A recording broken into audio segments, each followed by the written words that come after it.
The Epstein cover-up that has received far too little attention is the one that took place during Donald Trump's first term.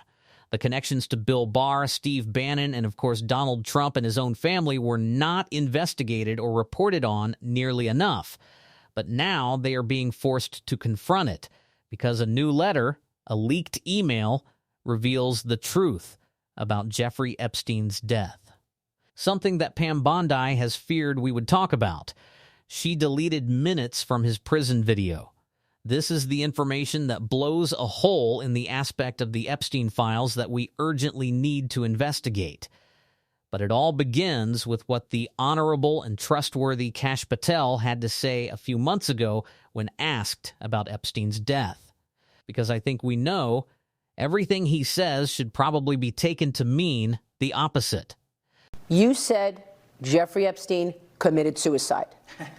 People don't believe it. Well, I mean, listen, they have a right to their opinion, but as someone who has worked as a public defender, as a prosecutor, who's been in that prison system, who's been in the Metropolitan Detention Center, who's been in segregated housing, you know a suicide when you see one, and that's what that was. He killed himself. You want me to? I've seen the whole file. He killed himself. I genuinely believe that Kash Patel has not read a single file. The man who constantly takes private jets at our expense, which, by the way, he shouldn't be doing, to fly to his girlfriend's concerts and celebrate with Team USA. This guy isn't really working. I believe that Kash Patel was placed in that meeting that took place early in the Trump administration, put in the Oval Office by Pam Bondi and Susie Wiles when they briefed Donald Trump, and everyone knew he appears in the Epstein files. A well-documented meeting. I think that after that, Kash Patel simply decided, I'm not going to look at any of this. If I don't know, I can't mess up my lies about it. I believe that is the position Kash Patel has taken. But many members of Congress have not done the same, among them Republican Nancy Mace, who had the following to say before we get to this story. Okay, let me just move on. Do you think Jeffrey Epstein killed himself? I'm sorry, did he kill himself? Do you think he killed himself? Oh, no, absolutely not.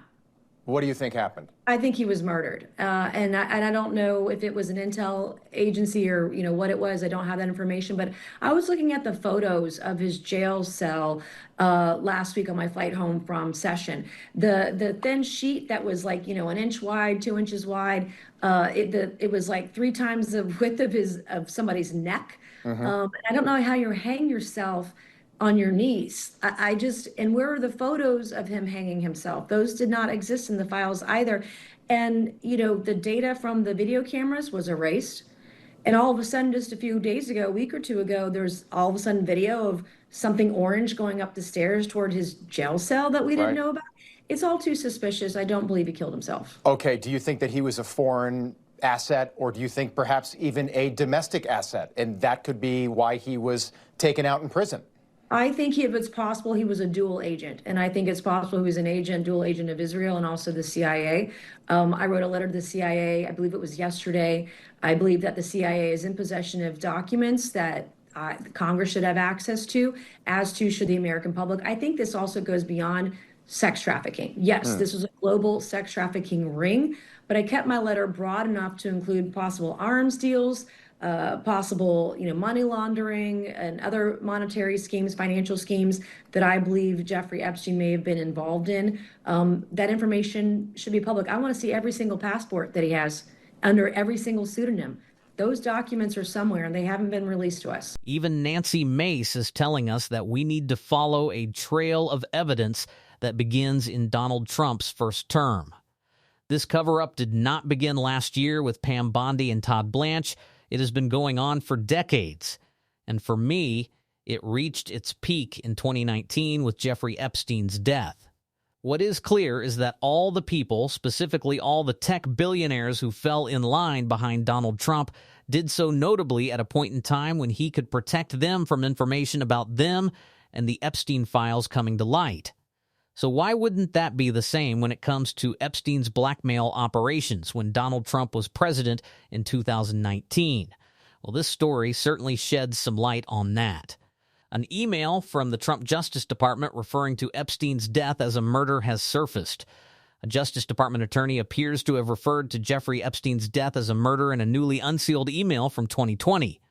The email, which comes from the most recent release of Justice Department files on the convicted offender, shows a person identifying themselves as USA and Adnai, likely an assistant U.S. attorney in the Eastern District of New York, referencing an alleged investigation into the murder of Jeffrey Epstein, dated June 11th, 2020, when Donald Trump was in his first term. The email is part of a series of revelations that appear to contradict the official determination that Epstein's death in New York was a suicide. The email states, "The ACME informed me that I should sign a confidentiality agreement in connection with the investigation into the murder of Jeffrey Epstein. We were hoping to renew a similar agreement, and I wanted to ask if you could share the agreement. As noted, the email makes clear that there is a confidentiality agreement connected to an investigation into the murder of Epstein.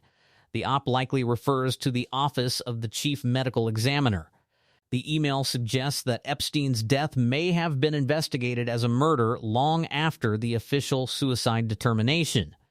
Once again, another file, another cover-up, another investigation that we urgently need, because there are so many reasons, as made very clear by the many released Epstein files, that there were so many powerful men who were afraid of what Epstein knew about them. And now those same powerful men are coming to Donald Trump's defense. They are propping him up. They want him back in power, and they are, in a sense, doing a complete reversal on what were once at least something resembling their liberal corporate values, people like Elon or Zuckerberg, who went along with things more or less out of consideration for their businesses. And when it came to getting all the tax cuts they could ever imagine and protecting their Epstein connections, because let's not forget that Zuckerberg was also at the Epstein dinners, they willingly fell in line behind Donald Trump. So neatly in line. They sat there obediently. They sat there obediently at the inauguration. And you're telling me there's no connection? There has to be a connection. There is too much evidence. Donald Trump wished Ghislaine Maxwell well, almost as if he had a little sympathy for her. Didn't he say something like, her friend is gone? Donald, why were you keeping such close tabs on that? I know it was a big story. Donald Trump doesn't read a great deal, but these were clearly people he was friendly enough with that he felt sorry for them. Maybe he didn't feel quite so sorry when he got Epstein out of the way, because he was, of course, protecting his own behind, but there is a connection that, once again, needs to be investigated. All of this needs to be investigated. We need to open these files. We need to know more. We need to unseal names. These people see themselves, which is something I want to talk about later in this video, as independent nation states operating independently of all the rules and laws of the country they should actually be subject to. But they don't believe that applies to them, at least not in the United States. Because we have seen a little movement toward accountability in the United Kingdom, and Ro Connor has spoken about all of this, about the latest developments and what we need to know about the legal steps he is taking for further independent investigations in the future. I'm wondering if you could talk about the redactions, because we've talked about this. There was specific language, and I think this was very thoughtful on you and Representative Massey's part, that these redactions were supposed to be sort of explained by the DOJ. And I'm wondering if you could talk about the two sets of redactions that you found, and if you've had any luck in getting some of those names unredacted, because clearly we know that these are not just redactions of victims' names. And in fact, the Wall Street Journal reported that there were 43 victims who were exposed by the first dump of files. Molly, you're absolutely right. Look, they've released about half the files, and those half of the files that they've released have shocked the conscience not just of this nation and the world. I said they would, and now people see why I said that. They are hiding the worst things. They are hiding the 302 forms that were earlier referenced. What is that? That's when survivors told the FBI agents in interviews who the other rich and powerful men were who raped them or abused them. They have refused to release those. That is why Thomas Massie and I had gone to a court and said, appoint a special master. That's really what should have happened. They would have protected the survivors, they would have protected those who were innocent, and they would have held accountable and released the actual predators. That has not happened. I still hope Judge Engelmeyer or Judge Berman will do that, and we're prepared to take further legal action to do that. Thank goodness that Ro Khanna has been so conscientious and is making sure he pulls every possible lever and stays in contact with everyone connected to the Epstein estate and the Epstein investigations. Without Ro, we wouldn't have this little black book. We wouldn't have Donald Trump's outbursts, which only confirm the need for further investigations.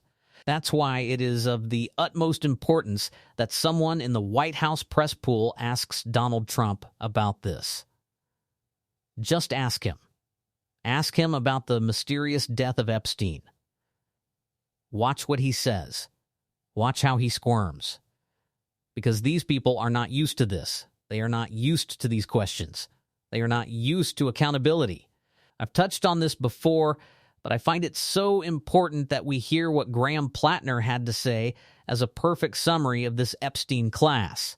It's important to note that, this is just, I think a lot of us have understood for a long time that there is a class of people that exist above accountability, that exist kind of above even the concept of the nation state, that there are people out there who have so much wealth and so much power that they live in a totally different world than we do. And what the Epstein files are showing us is just how true that actually is, and also just how depraved that level of power and wealth can make people. And it's amazing that it is really kind of bringing in a lot of folks who in other issues don't agree with each other politically. But we are all beginning to realize, right, left, Republican, Democrat, down here in the real world, we actually are just there to be exploited by a small group of people who in some ways are just kind of running the world for their own benefit.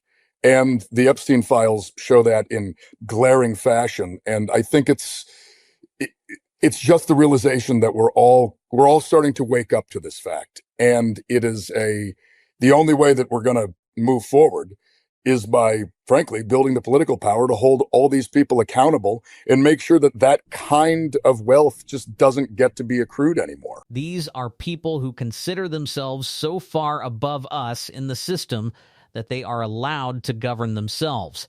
And that is simply not true. And I think that is the right way to look at things when we talk about stopping this Epstein class. I would love to see much more of this, and we will continue to follow it on this show. If you want to support that, you can, as always, hit the subscribe button and leave a like under this video. If you've stayed until the end, leave a blue heart in the comments. Keep fighting, folks. Don't let them silence you.